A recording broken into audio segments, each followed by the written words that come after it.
IB નથી।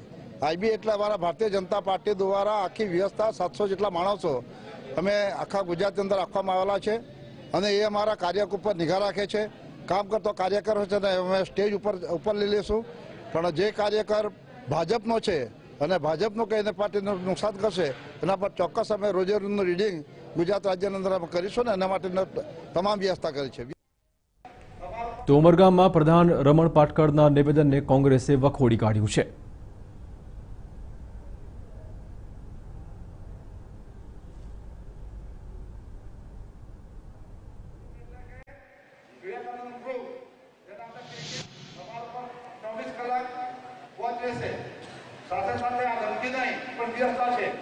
આખા ગુજરાત અંદર 700 જેટલા અમારા માણસો મૂકેલા છે।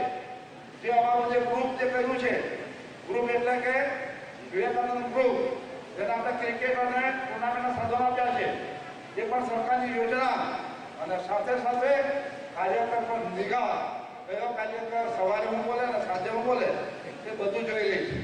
ચૂંટણીની પ્રક્રિયા એ લોકશાહીની પ્રક્રિયા છે।